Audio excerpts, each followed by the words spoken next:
E aí galerinha, eu sou Isaac Câmara e esse é mais um episódio do Bibliologia. Pedimos para você se inscrever no canal, dar um like aí, comentar, mandar para os seus amigos e ativar o sininho de notificação para receber as nossas atualizações. Hoje nós vamos falar sobre Gênesis capítulos 10 e 11. Eu tô com a camisa do Brasil aqui hoje porque eu sei que eu sou brasileiro. Estamos juntos na seleção brasileira. Eu sei o nome dos meus pais. Cadê eles?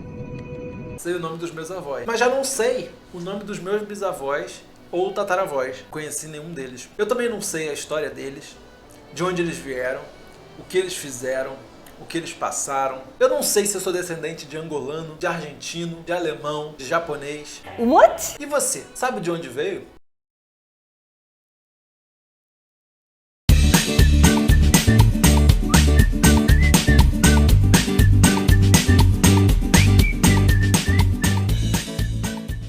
O capítulo 10 de Gênesis trata basicamente da genealogia. É um assunto que pode ser muito entediante e muitas pessoas não gostam de estudar essa parte da Bíblia, né? Quando chega a genealogia, pulam direto.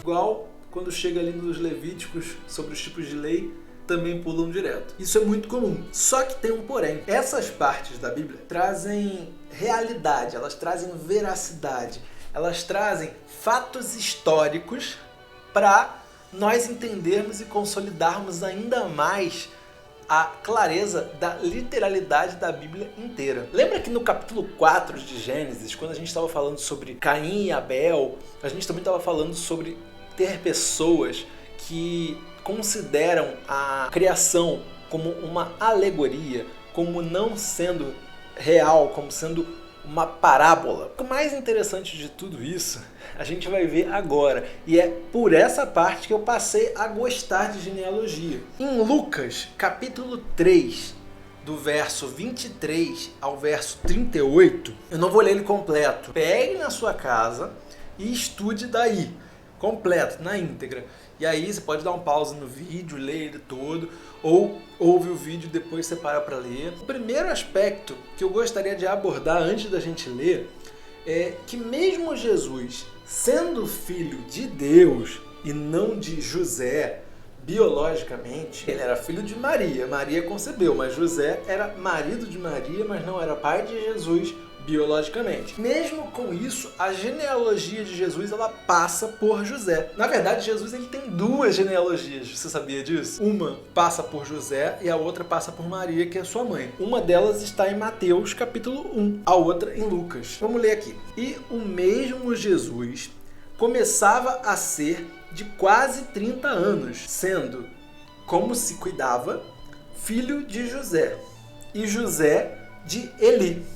No caso, Eli era parente de Maria e não de José. Não existia uma palavra para genro. Então é como se José fosse também filho de Eli, que era na verdade o pai de Maria. E Eli de Matã e Matã de Levi, vai dando a ordem, né? E aí segue, reticências, e Sem de Noé, e Noé de Lameque. Eu vou pedir pro editor passar essa parte rápido com aquela vozinha.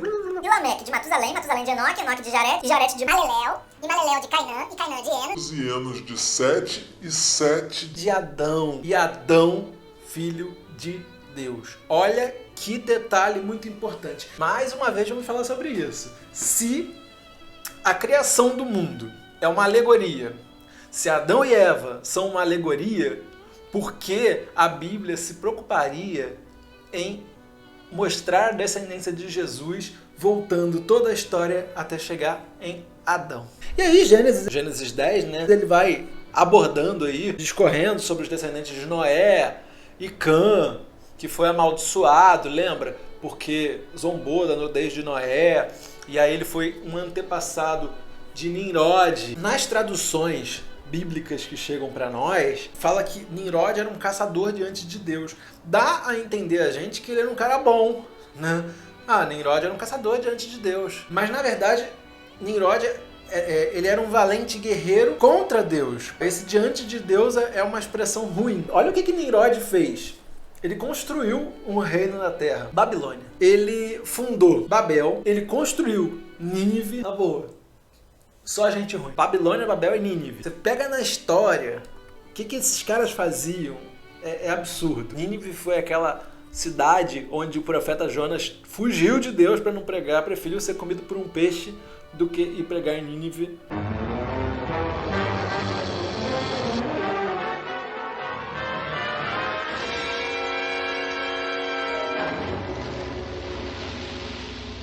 Babilônia, inclusive, é citada desde o início da Bíblia, desde o Gênesis até Apocalipse, como coisa ruim. No decorrer da Bíblia, é um grande inimigo do povo de Deus. As referências simbólicas, até no Apocalipse, né?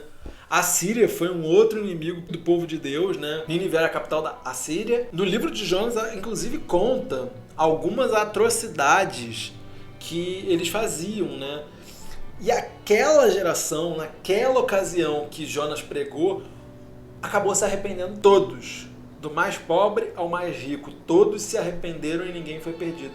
E aí passou um tempo, passou aquela galera, e aí Nínive se perdeu. O capítulo 11 é uma das histórias mais conhecidas da Bíblia. Ela fala que todos os habitantes do mundo falavam a mesma língua. E eles resolveram, então, construir uma torre. Na verdade, eles resolveram construir uma cidade, Babel, e aí nessa cidade construiu uma torre, com o objetivo que ela chegasse até o céu. Eu vou construir uma torre.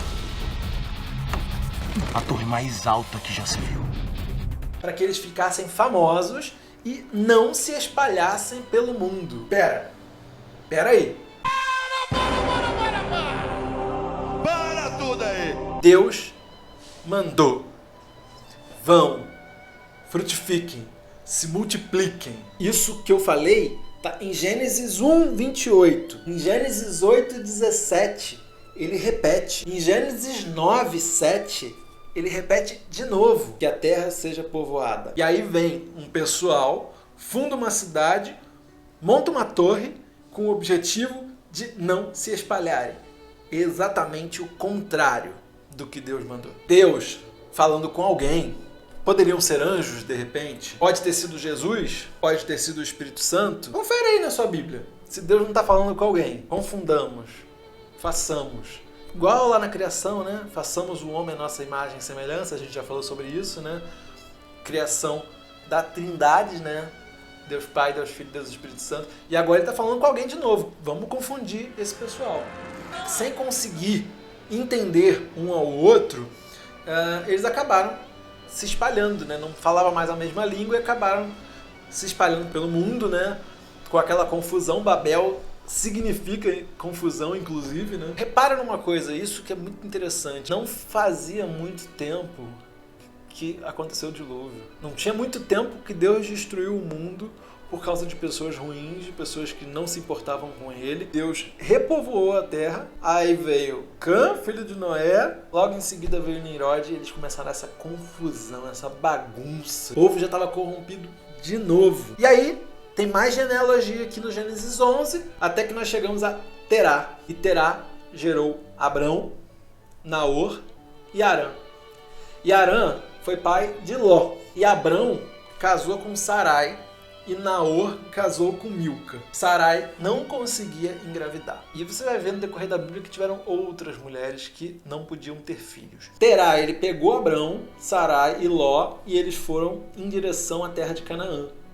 E nos próximos capítulos nós vamos ver tudo sobre essa história, né, desse grande patriarca, um herói da fé, um homem valente de Deus, de Deus e não diante de Deus, né? Um homem impressionante. Tiago 2,23, acompanha na sua Bíblia, diz assim: Abrão creu em Deus e foi-lhe imputado isso como justiça e foi chamado amigo de Deus. Pensa em você aí. Imagina se você conseguisse ouvir Deus falando agora com você ou sobre você. E aí Deus vira e fala: fulano é meu amigo, Isaac é meu amigo. Imagina a honra, a maravilha de você ser chamado amigo de Deus. Pois é, Abraão foi uma pessoa tão especial que foi chamado amigo de Deus. Davi foi uma pessoa tão especial que foi chamado um homem segundo o coração de Deus. Vários heróis. Heróis de verdade. Heróis sem capa. Guerreiros do Senhor. E você? Deus pode te chamar dessa forma hoje? Eu espero vocês. Um abraço, queridos. Fiquem com Deus. Tchau, tchau.